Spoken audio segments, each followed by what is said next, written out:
Salut à tous, bienvenue dans le 1330 qui a repris déjà de la semaine dernière, mais cette fois-ci, ça y est, nous sommes en septembre, c'est la rentrée, et que serait une rentrée sans Lionel Dimitrievitch? Bonjour à toi. Merci Steve, mais vous pouvez faire une rentrée sans moi. Mais voilà, là, je suis là, je suis bien content. On va parler de choses intéressantes. Je Mais pense oui, qu'il va y avoir beaucoup de c'est- devs. ça faisait longtemps qu'on n'avait pas fait un peu d'intelligence artificielle dans le 1330 là. Ouais, ça manquait un peu, je suis d'accord avec toi. Et comme c'est hyper hype, on en parle un petit peu, mais on essaie d'avoir un œil critique dessus. Donc on va essayer de regarder ça un petit peu avec GitHub Copilot aujourd'hui. Ah ben ça me fait penser, tiens, que voilà, critique et intelligence artificielle. L'autre jour, j'ai posé une question à monsieur ChatGPT, d'accord. Je sais plus ce que c'était, mais il me répond quelque chose. Je me dis quand même, c'est très étrange qu'il me répond. Et donc j'ai dit, mais tu es sûr de ça? Et je lui donne un peu plus de matière parce que moi je pense que ça. Il me fait, ah oui, attends, non, en fait c'est ce truc-là.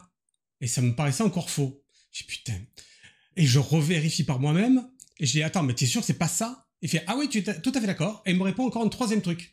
Et du coup, comme j'ai mon minot qui rentre au lycée là et qui est lui-même aussi critique un peu sur les intelligences artificielles, je dis viens voir. Regarde, tu vois, ChatGPT, il faut vérifier parce qu'il m'a répondu Et une oui. fois c'était faux, une deuxième fois c'était faux et la troisième fois c'était la bonne, mais c'était encore un autre truc. Tu vois. C'est Donc pour ça, ne ouais. Les IA, faut les utiliser plutôt dans des domaines qu'on maîtrise, en fait, si on veut creuser des choses, parce que sinon, on se retrouve vite avec bah voilà, des approximations, peut-être, en fonction du prompt qu'on a tapé, on n'a pas été précis, et puis l'IA, elle est partie dans son coin, quoi. Donc oui, mais et on donc fera. aujourd'hui GitHub Copilot. Ouais, et je crois, Steve, qu'on a prévu à un moment un comparatif des IA, donc on en reparlera Exact. peut-être à ce moment-là, d'autant qu'il y a GPT-5 qui est sorti cet été. Je suis pas ultra convaincu par le truc, mais peut-être que ça va bouger d'ici là et on en rediscutera à ce moment-là et on verra un petit peu Ah les oui, ce sera différents. dans les prochains 13-30, on en reparlera, les amis. Ouais, exactement. Donc aujourd'hui, on va se focuser sur GitHub Copilot. Donc je pense que les devs ils connaissent au moins de nom. C'est l'IA qui est dédiée aux développeurs, hein, qui a été mis en place Mhm. par GitHub.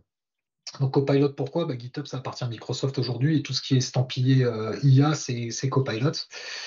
Donc on est sur du GitHub Copilot. Alors ça sert à quoi globalement GitHub Copilot? Je rentre dans le sujet, Steve, hein. Mhm, vas-y, Euh, vas-y. c'est, je dirais pas ça remplace le développeur, on verra que ça ne peut pas remplacer le développeur. Par contre, ça fait un développeur plus plus. Je sais pas si certains se souviennent de l'homme qui valait 3 milliards, c'est un peu vieux Oui, Steve comme Austin, série. l'astronaute. Ah, exactement. Et ben, c'est un petit peu ça. Alors lui, c'était plutôt des membres qui étaient artificiels et qui avaient été mis, donc qui lui donnaient des super pouvoirs. Ici, c'est plutôt pour le dev. On va lui fournir des outils en fait qui vont lui permettre d'aller au-delà de ses propres connaissances et de faire des choses qu'il saurait peut-être pas faire ou qu'il aurait du mal à implémenter. Ben, l'IA là va l'aider. Alors j'ai fait juste une picture rapide, on reverra les différents points tout à l'heure, mais en gros, ça va pouvoir nous expliquer du code, on va pouvoir générer automatiquement de la documentation, on va même pouvoir écrire du code dans un langage qu'on ne connaît pas, ça aussi c'est faisable, hein. On est développeur, on a des langages sur lesquels on est spécialisé, on a d'autres langages qu'on maîtrise moins, mais ça ne veut pas dire qu'on n'est pas capable de lire et d'analyser l'algorithme, et là l'IA va nous aider en fait dedans. Par exemple, si on doit intervenir sur un projet en COBOL, que sais-je, voilà, un langage que je ne connais pas particulièrement, mais on est capable de lire et l'IA va nous expliquer en plus ce que fait le code. Et donc, du coup, on va pouvoir lui dire, bah, modifie-moi ça pour faire ça, etc. Et donc, du coup, on va avoir nos compétences de développeur, c'est-à-dire notre compréhension de comment on développe un logiciel, et on va pouvoir l'appliquer même dans des technologies finalement qu'on ne maîtrise pas à 100%, pour autant qu'on comprenne quand même ce qui se passe. Les cas de test, évidemment, et puis on va pouvoir, GitHub Copilot va s'intégrer directement évidemment dans Visual Studio, dans d'autres outils également, notamment chez JetBrains. Il me semble que ça s'intègre dans les outils JetBrains. Mhm. Ça s'intègre également dans Visual Studio, bien évidemment. Mais il faut prendre en considération que c'est Visual Studio Code qui est le plus en avance. C'est-à-dire que toutes les Ouais. fonctionnalités sont développées pour VS Code et ensuite certaines sont migrées vers d'autres plateformes. Et quand vous utilisez Visual Studio, eh ben, vous n'avez pas du tout la même chose que quand vous utilisez Visual Studio Code. Donc ça, c'est vraiment assez impactant, et ce qui fait qu'aujourd'hui, moi-même du code C Sharp, donc du code back, je vais plutôt le coder dans VS Code que dans Visual Studio, parce que je vais Mhm. avoir beaucoup plus d'aide de l'IA dans VS Code que ce que je vais l'avoir dans VS. Voilà, donc ça c'est juste pour faire un petit voilà ce que c'est que GitHub Copilot. En gros, c'est de l'IA, on connaît tous, hein, on va avoir un prompt, hein, c'est ce qui est là, hein, voilà, on va taper notre prompt et puis ça va nous générer du code. Nickel. Il faut savoir que GitHub Copilot aussi, une fois qu'on l'a, je montrerai peut-être parce qu'il y a un deuxième épisode qui vient derrière, mais on va aussi pouvoir générer des résumés de pull request. Si on veut check-in, il va pouvoir nous expliquer ce qu'on a modifié dans le code, etc. Moi qui code plutôt au niveau personnel aujourd'hui, j'ai tendance à pas faire des check-ins comme on ferait au niveau professionnel, c'est-à-dire des tout petits bouts de code et puis on Mhm. commit automatiquement dès qu'on a un bout de code. Je fais plutôt des modifs sur 50 fichiers. Puis une fois que j'ai ma fonctionnalité qui est faite, je commit. Et là, quand on fait des modifs sur 50 fichiers, on sait plus ce qu'on a fait. Et l'avantage, c'est qu'avec GitHub Copilot, je vous montre tout à l'heure, on a un petit bouton, on clique, et puis lui, il va nous dire, bah voilà tout ce qui a été modifié. Et du coup, le message de notre commit, il est complet. Mhm. Bon, voilà, ça c'est quelques petits avantages de GitHub Copilot. Mais maintenant, si on compare GitHub Copilot à une autre IA, parce qu'avec ChatGPT, on peut aussi faire du code. Ouais. N'importe quelle intelligence artificielle est capable de faire du code. Et du coup, si on compare un petit peu les deux, alors ChatGPT, c'est OpenAI, Copilot, c'est Microsoft. Je ne sais pas pourquoi il a disparu le petit. Donc c'est Logo. GitHub et puis Microsoft. Avec OpenAI, ça va générer du code, pas de problème. Par contre, on ne va pas être intégré à l'éditeur comme on est avec GitHub Copilot. Et c'est ça la force, je trouve, de Mhm. GitHub Copilot, c'est que ça intervient directement dans l'outil dans lequel on travaille. On est obligé de faire du copier-coller avec OpenAI. Là, non, on verra, ça écrit directement le code dans notre fichier de code, donc on n'a plus grand-chose à toucher. On a une grosse différence au niveau de ChatGPT et de GitHub Copilot, c'est le contexte.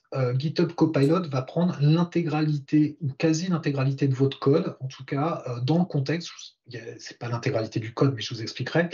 Alors que dans ChatGPT, on va pas pouvoir lui mettre l'intégralité du code et lui dire bah tiens, voilà, modifie-moi tel truc et que ça impacte 5 ou 6 fichiers. Donc ça reste quand même assez limité en termes de capacité. Par ailleurs, ChatGPT, il n'a pas été entraîné exclusivement sur du code source, ce qui est le cas de GitHub Copilot. Donc, c'est vraiment Mhm. un outil dédié à ça. Et OpenAI a d'ailleurs sorti cet été ou avant l'été, la Sora, je crois, si je ne m'abuse, si je ne me trompe pas de nom. Non, Sora, c'est peut-être pour les vidéos. Je ne sais plus, mais il y a un outil qui est dédié aux devs qui va se connecter directement sur GitHub, donc sur un repo GitHub, et on peut travailler dessus.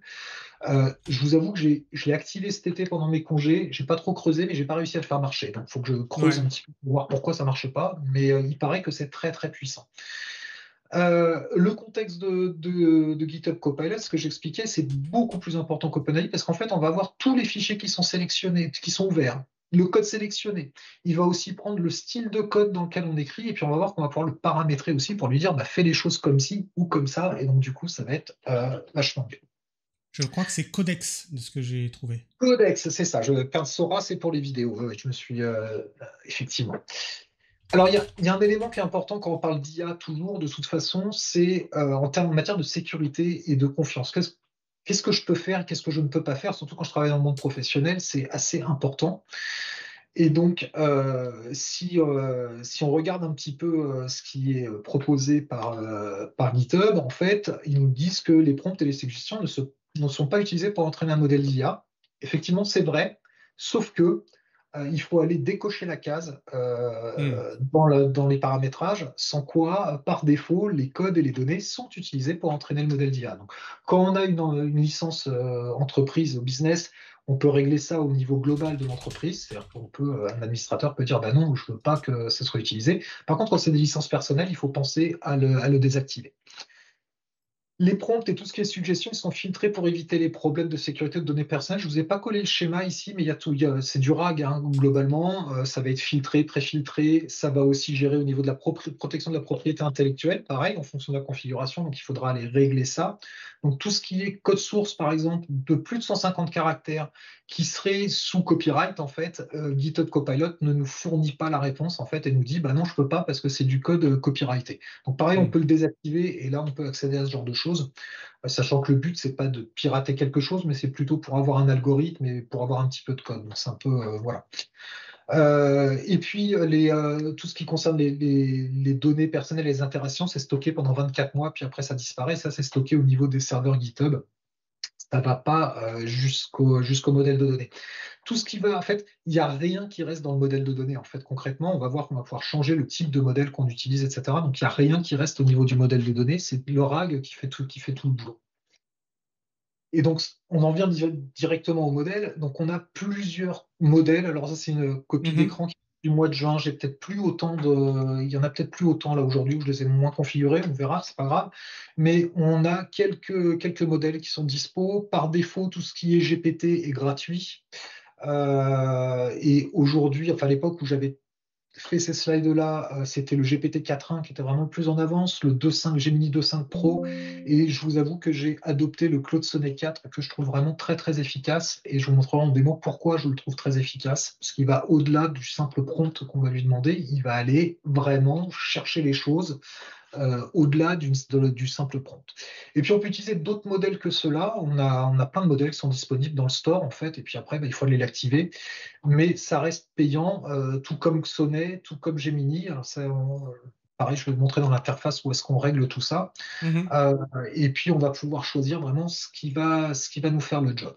Alors, je t'avais dit qu'on lançait un truc avant et Ouais. que je parlais de slide après. Et j'ai oublié, donc on va le faire tout de suite. Ce qu'on va faire, c'est qu'on Ah. va aller directement dans VS Code. Donc, je vais ouvrir un petit VS Code ici. Hop, VS Code, voilà. Et puis, on va demander tout simplement, je vais faire un truc très simple, on va demander de nous faire un projet to-do, une to-do list. Ah, allez, j'ai Alexa qui se lance, c'est pas grave.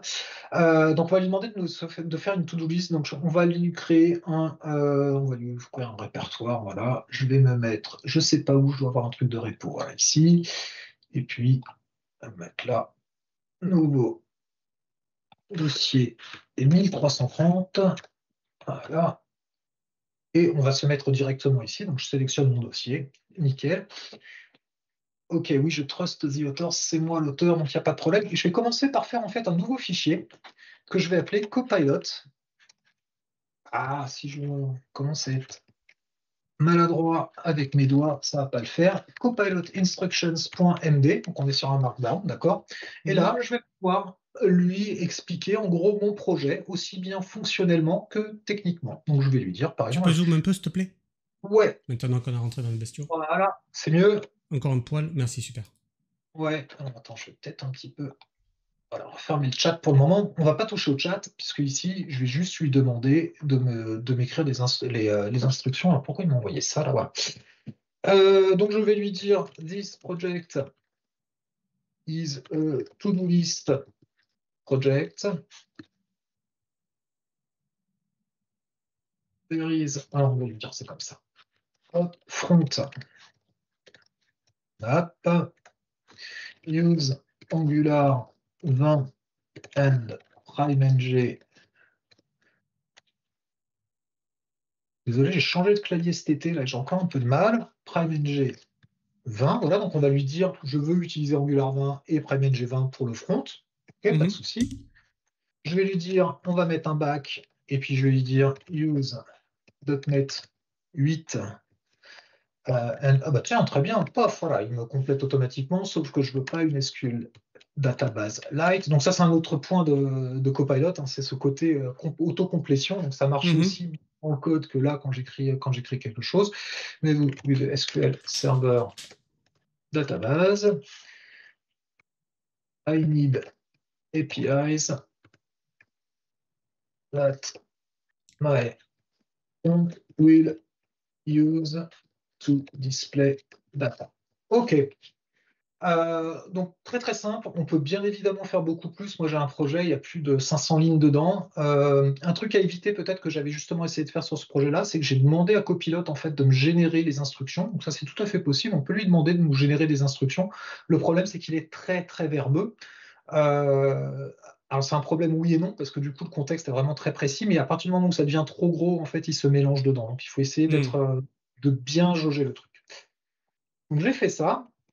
Et là, maintenant, je vais me mettre dans mon build ici. Alors, on a plusieurs modes de travail. On a le mode agent, on a le mode ask, on a le mode edit. Je vous avoue que le mode Ouais. edit, je ne l'utilise jamais. Le mode ask, c'est vraiment pour poser des questions et avoir la réponse dans le chat. D'accord? Donc là, Mhm. si je dis I want to create Breakfast. a .NET 8 project, là, il ne va pas intervenir sur mon code, il va juste en fait aller regarder, voilà. Ah, et là, il veut me le faire, d'accord. Alors, on va faire cancel. C'est marrant. Ah, si, je l'ai mis en agent, pardon. Voilà. Je le mets en Ask, ça marchera beaucoup mieux. Voilà. Mhm. Voilà, et donc là, il travaille, il travaille, il travaille. Donc, normalement, en mode Ask, il va rien me faire, mais il va juste me dire, voilà, il me propose un truc, et là, il me Ouais, dit, vas-y, est-ce que tu veux que je te le crée? Si je passe en mode agent, là, il va directement prendre la main sur le code et c'est lui qui va travailler. Donc là, on est ouais. avec GPT 4.1, d'accord? Ce que je disais, Mhm. ça c'est inclus en fait dans l'abonnement, d'accord? On voit ici qu'on peut choisir les différents modèles et puis on voit 0x, 0x. Donc tout ce qui est 0x en fait, c'est gratuit. Et puis Ouais. ici, on va utiliser des tokens en fonction, donc c'est multiplié par 1 et puis on voit que les petits modèles, en fait, eux, c'est 0,33 de Mhm. notre capacité. Et puis quand on va cliquer sur la petite icône ici, on voit les premium requests. Donc c'est justement qu'on utilise ces modèles-là. Donc là, on est du début du mois, donc c'est très peu utilisé. Honnêtement, je l'ai beaucoup utilisé pendant mes vacances juillet-août. J'ai pas réussi à péter le nombre de requêtes, hein. Donc Ouais. voilà, j'ai pas passé non plus tout le temps dessus, mais je pense que ça peut s'utiliser même en niveau professionnel. Il n'y a pas besoin spécialement de plus. Mhm. On va retrouver ici aussi un truc intéressant, c'est que l'index du workspace, l'index sur lequel on travaille, on voit qu'il est local. Et donc ça, c'est intéressant parce que du coup, ça va travailler avec nos données locales. Et puis ici, Ok. on va voir code completion, comment on va, alors est-ce qu'on veut tous les fichiers, les instructions. Et puis il y a cette petite case-là qui peut être super bien, je vais vous montrer tout à l'heure dans un projet, je ne sais pas quelle heure il est, oui c'est bon, il me reste un bon quart d'heure, qui nous permet en fait d'aller, comment dire, on va faire une modification et l'IA va nous proposer toutes les autres modifications nécessaires pour que ce qu'on a fait comme modif puisse fonctionner. Donc c'est le Next Edit Suggestion qui est là. Je le décoche parce que voilà, moi il me perturbe un petit peu parfois parce qu'il met du code et je comprends pas pourquoi et c'est un peu bizarre, mais je vous montrerai sur un exemple tout simple. Ça peut être relativement utile. Donc, ce que je vous propose là, on va le laisser tourner et je reviens sur les slides, c'est qu'on va se mettre avec Claude. Voilà, je vais ouvrir un nouveau prompt. Je suis mis en mode agent. Can you, hop là, create the to-do, le to-do list project. Euh, on va le dire front and back, comme ça il ne va pas se mélanger, mais normalement il est capable de le gérer. OK? Donc là, on Ok. va le laisser partir. Il va réfléchir. Il va tout nous faire. Ok. Et on revient au slide. Et on revient sur les slides et je vous montrerai après. Puis Truc de s'il n'a fou. pas terminé, je vous montrerai un projet que j'ai fait ce week-end ou le week-end dernier, je ne sais plus, et je l'ai fait intégralement en IA. En fait, j'ai quasiment pas écrit une ligne de code. Je vais juste revenir sur les présentations. Donc ça, on a vu en fait les différents modèles. Mhm. Euh, Honnêtement, il faut les essayer, les différents modèles. Moi, j'étais vraiment très confort sur GPT 4.1 jusqu'au mois de juin ou juillet. Je trouvais ça vraiment très très bien. Et quand je suis passé à Mhm. Claude, je me suis dit, ah ouais, mais c'est plus intelligent, ça va un petit peu plus loin, etc. Il faut vraiment le tester en fonction des besoins qu'on a. Aujourd'hui, moi, ce que je fais, c'est que globalement, j'utilise GPT 4.1 quand c'est pour poser des questions parce qu'il répond suffisamment bien. Par contre, dès que c'est de la manipulation de code, je préfère utiliser Claude Sonnet, même si ça coûte des requêtes premium. Encore une fois, je Mhm. vous dis, hein, voilà, on a un quota de requêtes premium qui est assez confortable quand même. Alors, si on rentre dans le détail de ce qu'on peut faire un petit peu, même si j'en ai pas mal parlé, donc on va pouvoir faire tout d'abord la première chose, c'est de la génération, de la complétion de code. C'est vraiment je dirais le b.a.-ba enfin, le cœur de ce que c'est faire GitHub, de ce que fait GitHub. Donc c'est de la complétion intelligente. Alors intelligente, on mettra des guillemets ou pas en fonction de ce qu'on veut. Ça va être de la génération de fonctions, de classes, de projets, hein, c'est ce qu'on est en train de faire, c'est-à-dire qu'on peut vraiment tout faire avec. On va avoir du prompting naturel, ça je vais pouvoir lui demander avec du texte naturel de me faire des choses et il va le faire naturellement. Ça, je pense qu'aujourd'hui, tout le monde est au fait de ce que c'est qu'un prompt et de comment ça fonctionne à peu près derrière. Un point très important, un point qu'on oublie tout le temps quand on fait un projet, c'est la documentation. Enfin, en tout cas, moi, je suis pas très, Mhm. très documentation et commentaires de code et compagnie. Et ben là, voilà, le GitHub Copilot, il va m'aider. Pourquoi? Parce que moi, je vais faire mon code et puis après, je vais lui dire documente-moi mon code. Et j'ai pas Mhm. à m'embêter à moi-même le faire. Donc, il va faire de la documentation automatique. On va aussi pouvoir avoir des explications de code sur des algos qu'on ne comprend pas. Par exemple, on va sélectionner l'algo, on va lui dire explique-moi là parce que je comprends pas ce qui se passe et il va nous expliquer. Ça m'est arrivé encore l'autre jour, il y avait un mot-clé TypeScript que je ne connaissais pas, je ne sais plus lequel c'est d'ailleurs, et qui est l'équivalent d'un cast en fait, mais voilà, que je ne connaissais pas et qui m'a mis dans la génération. Donc je lui ai demandé de m'expliquer ce qui me générait, et puis du coup, bah, il explique. Donc ça permet aussi de progresser finalement en tant que développeur. Mhm. Tout ce qui est optimisation, révision, ça va être aussi pratique en termes de refactoring, d'optimisation, tout ce qui va être génération de texte, et puis les éditions suivantes, là, les fameux follow-up dont je vous ai parlé tout à l'heure avec la case à cocher. Et puis ce qu'on est en train de faire actuellement au background, c'est-à-dire tout ce qui va être scaffolding, donc créer un projet from scratch, d'accord. Et là où ça va être très intéressant aussi, ça va être en relation un petit peu avec le test, c'est tout ce qui va être génération de données. Vous avez besoin de Ouais. générer des données de test, par exemple, et ben demandez à Copilot de vous le faire. Il n'y a aucun problème, il va vous générer un paquet de tests. Il n'y a aucun de data de test, il n'y a pas de souci. Je parle toujours de mon petit projet là qui un jour sortira, j'espère. Concernant des gestions de tournois de poker, bon, ben voilà, j'ai voulu faire un test de charge, par exemple, dessus, et donc je lui ai demandé de me créer 10 000 joueurs pour que je puisse les rentrer Mm. dans mon logiciel et tester. Bah, je ne vais pas le faire à la main, donc je lui ai dit, bah voilà, génère-moi 10 000 joueurs, et en fait, ce qui m'a généré, c'est un script Python qui me permettait de générer mes datas automatiquement. Donc du coup, après, je peux les jouer et rejouer autant de fois que je veux, avec les quantités que je veux, Mm. etc. C'est vraiment très, très utile à ce niveau-là. Allez, on va. Je ne sais pas si tu as des questions, Steve, qui arrivent ou pas, Non, mais non, sinon, on est bien. Tout à l'heure, on a eu un bonjour Maître Lionel de la part de Diamant Zulu 21. eh Certainement un ben, ami à toi de soirée.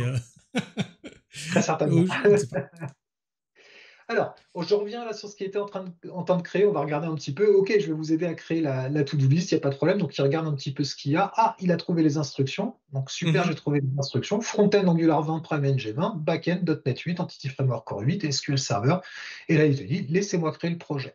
Alors, la chose qui est bien ou pas bien, je ne sais pas, j'aimerais bien qu'il crée une option là-dessus parce que souvent, moi j'aime bien, je laisse tourner en tâche de fond et puis voilà. Là, on se retrouve coincé parce qu'il y a une action à faire dans le terminal en Mm. fait. Pour des raisons de sécurité, évidemment, on ne va pas laisser l'IA faire, d'autant que parfois elle fait des suppressions de fichiers. Donc du coup, Ouais. on est à chaque fois obligé de faire un continue. Donc voilà, on va le laisser, on le laisse travailler, il continue, très bien, plap. Restauration réussie, je ne sais pas ce qu'il a fait. Ben, ici, il nous a créé voilà, le To-Do API qui est là. Aïe, on a déjà Mhm. notre. Il va peut-être falloir qu'il crée les contrôleurs. Alors là, il va ajouter Entity Framework. Il continue, il rajoute ses paquets. Donc, vous voyez, il est vraiment dans une démarche, je ne vais pas dire humaine, mais quelque part, on ferait la même chose. C'est-à-dire qu'on créerait le Mm. projet, on rajouterait Entity Framework. Voilà, c'est des choses qu'on va faire nous naturellement, sauf que là, c'est lui qui s'en occupe. Et je dirais, à la limite, on n'a plus qu'à boire le café et attendre qu'il finisse, quoi. Donc voilà, il va nous créer le contexte. Ah, il a commencé à créer des fichiers. Ça, les fichiers, on va les écrire comme il veut. Donc, il Mm. nous a créé un item to do ici, très bien. Un title de 500 caractères de long, ok, pourquoi pas. On nous crée un modèle. Et tout à l'heure, tu as évoqué dans les instructions l'utilisation d'une base de données SQL Server. Est-ce Ouais. qu'il va également te créer la structure de base? Alors non, il faudrait que je lui demande en plus en fait. J'aurais pu lui demander de me créer un projet de type SQL Database comme ça D'accord. existe dans Visual Studio. Mais j'ai un projet qui l'a, justement, c'est le fameux petit projet que j'ai fait ce week-end qui est ici. Et ici, hein, je vais rezoomer un coup. Plaf, voilà. Ici, on voit, bah, c'est un serveur de licence, en gros, un serveur d'authentification. Donc, pareil, j'ai mes instructions Copilot ici. Donc, vous voyez, c'est un petit peu plus fourni. J'ai passé un petit peu plus de Mhm. temps dessus pour expliquer un petit peu le projet. Et par contre, derrière, bon, allez, j'ai peut-être modifié une ligne de code, quoi, mais pas plus, quoi. Enfin, franchement, c'était vraiment minime. Et tout ça a été généré automatiquement par l'intelligence artificielle. Et Mm. derrière, j'ai quelque chose qui fonctionne. Je vous montrerai. Voilà, c'est plutôt pas mal. Je reviens là, non, il n'attend pas plus de choses, il est toujours en train de travailler. Alors, ça peut demander du temps, hein, c'est un petit peu long. C'est Et pas donc, ce grave. que je vous propose, voilà, .NET Build, Vas-y. là, il va vérifier que ça marche. Est-ce que ça bug ou pas? C'est bon, c'est nickel, ça fonctionne. Il devrait nous dire, voilà, maintenant il passe à la création du front-end. Très bien. Et donc, vous voulez savoir quand nous aurons l'épisode 2 de ce superbe événement GitHub Copilot? Eh bien, ce sera en novembre. Mais la Voilà. semaine prochaine, dans le 13-30, nous aurons mécanisme d'authentification et de protection d'email avec David Pointard. Et moi, j'ai déjà vu la session, elle est sympa, donc soyez là la semaine prochaine. Ok, cool. Du coup, je voulais vous montrer le petit Next Edit Suggestion là. Ouais. Je, Là, je suis sur une classe en fait que j'ai créée. Alors, on va peut-être juste importer math là. Ce serait bien. Voilà, using system. J'ai créé un point 2D, donc c'est un objet classique, une classe classique avec position X, position Y, avec mon constructeur. Et puis derrière, je calcule la distance. D'accord? Donc c'est Mhm. simple. C'est du Pythagore. Là, je vais changer. je vais donc faire un refacto et je vais lui demander de me mettre 3D. Ok. D'accord? Ah, là, je la remets. Hop là. Ah, je fais des bêtises. Je vais venir là. Et là, normalement, tout à l'heure, il me l'a fait. Voilà. Voilà, il me le met là. Point double Z. Alors, je ne sais pas pourquoi il me l'a mis là. Il me renomme le constructeur en Ah me oui. mettant directement le Z. Et c'est ça le next suggestion. Hmm. Paf. Là, il me dit, bah, faut rajouter Z. OK, très bien. Et normalement, il devrait intervenir. Ouais, non, il ne l'a pas fait là d'ailleurs. Pourquoi? Voilà, il me le fait là, je me remets là. Et il m'a fait la modification ici. Donc, du coup, Hmm. il a compris que je passais d'un point en 2D à un point en 3D et il m'a automatiquement complété finalement mes Hmm. méthodes derrière. Après, je vous dis, c'est un petit peu intrusif. Moi, je trouve ça un petit peu intrusif. Donc, j'ai plutôt tendance à le désactiver. Mais parfois, ça peut vraiment être utile. Disons que là, on voit quelque chose qui est très propre à l'intelligence artificielle, c'est que tu as intérêt d'être bien clair sur ce que tu lui dis. Toutes Oui, toutes les instructions que tu as évoquées tout à l'heure, et puis là, le nommage, ça a vraiment un sens et c'est très important. c'est crucial pour lui. Ouais. Sinon, là, il t'aurait jamais proposé ce genre de choses. Ouais, parce qu'encore une fois, on le disait, Copilot, il va prendre en compte tous les fichiers ouverts, d'accord? Hmm. Donc là, quand il met point 2D, bah, il sait, voilà, il est là. Et il sait travailler. Et vous voyez, les méthodes, c'est distance to, donc il sait ce qu'on va faire. Et c'est Hmm. effectivement lui, très important parce que finalement, ces informations-là lui servent aussi à comprendre. Donc, il ne faut pas hésiter à écrire des méthodes qui font 5 ou 6 mots concaténés si ça a Ouais. du sens, en fait pour l'intelligence artificielle si ça va la guider dedans. Ok, qu'est-ce que j'avais noté comme démo? Ah, de la documentation. Bah écoutez, on va le faire ici, ça va être simple, hein. Alors je vais utiliser GPT là-dessus. Ok. Is documents en place. Voilà, on va faire tout simple, hein. Juste, j'aimerais même pas dû lui dire please, mais bon, c'est. Bah, c'est parce que tu es un mec de bonne loi. Ouais, c'est ça. Je suis sympa. Et quand Skynet aura conquis le monde, au moins, il t'épargnera. Parce que toi, tu as dit, Oh, je sais pas ça. tu disais s'il vous plaît. Voilà. Donc là, il m'a documenté avec les fameux XML, etc. Donc je vais faire Hmm. keep pour dire je veux garder tes modifications, parce que ça aussi, c'est important. Quand l'agent travaille, là je suis en mode agent, en fait, il fait des modifications qui sont là. Donc nous, on a le Hmm. droit d'aller. Donc là, on voit que la ligne double Y, elle a été supprimée pour être remplacée par le. Il y a un truc qui est bizarre là dans le. Ah oui, c'est public double X qui a été remplacé ici, le double Y est bien avec les commentaires. Donc après, je peux faire soit undo, et donc je vais annuler tout ce qui a été fait. Je Mhm. peux partiellement faire undo, c'est-à-dire que je peux venir là, vous voyez, il y en a plusieurs, là, j'en ai 4 sur 5, donc je peux venir et dire, bah non, ce bout-là, j'en veux pas, en fait, et ce Ouais. bout-là, je le veux. Ou alors, on peut faire keep, et là, on a tout le fichier, tous les éléments qui ont été modifiés, qui ont Hmm. été gardés. Et on voit qu'il y a des boulets, puisque X, du coup, qu'est-ce qui lui arrive? Ambiguity between what? Ok, bah ça tombe bien. On va lui souligner la ligne, L'erreur. et on va lui dire, can you fix the ambiguity Et of tu réponds X. yes. Ah, vous voyez, j'écris pas non plus dans un encre de hyper, hyper has been fixed, by removing the duplicate. En fait, il y avait deux définitions c'est pour ça Mhm. que il n'avait pas supprimé. Ben voilà, il a trouvé, pouf, je le keep et puis c'est fini. Et encore une fois, j'ai pas touché une ligne de code. J'aurais pu le faire à la main, Hmm. j'aurais pu demander pourquoi. Non, là, je vais lui demander directement et c'est pas plus mal. Euh, Ça va être tout, 13h58, et je te rappelle que tu as un truc à 14h00.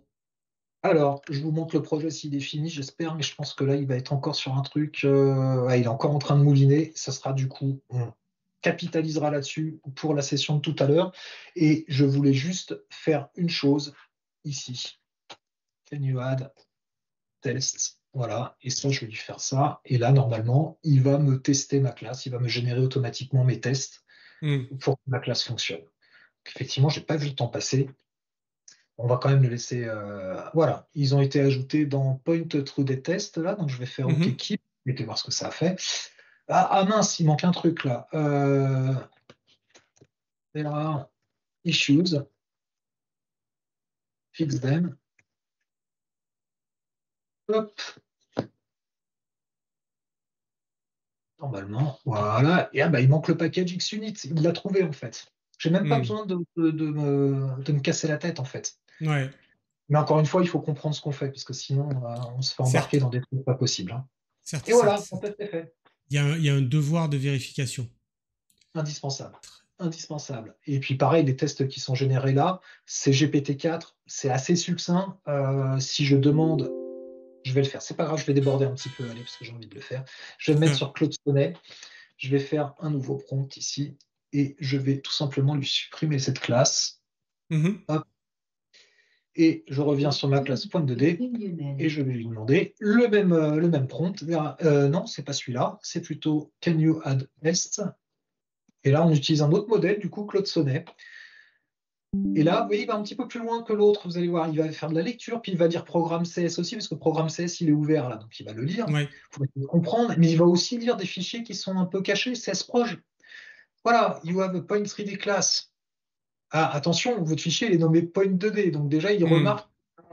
Voilà, donc ça fait vraiment plus que simplement ce qu'on lui demande, et c'est ça que j'aime bien avec ce modèle-là. Il est plus long, mais par contre, il est beaucoup plus efficace, je trouve, que le GPT-4 de base. J'ai pas testé le GPT-5. Je sais pas s'il y est. On l'a pas Ouais, vu. il est Ah là, oui, le il est en GPT-5. preview maintenant. Ok. Et là, voilà. Donc là, ici, on a des tests un petit peu plus Oui, conséquents ils avec sont meilleurs, Claude. ceux-là, effectivement. Voilà. On a plus de couverture, on a plus de cas de tests, et c'est ça Hmm. que voilà, qui est intéressant en fait. Voilà, bon, on va le laisser travailler et moi, je vais aller rejoindre ma réunion. Je vous Impec. remercie à tous. J'espère que ça vous a plu. Puis on ira creuser un petit peu plus loin dans la deuxième session et on ira finaliser ce projet. Donc là, on va le Exact. laisser. On le À laisse bientôt, les tourner. amis. Et puis merci, Lionel, pour la démo. C'était drôlement bien. À la semaine Et prochaine. bah, yes, bonne journée.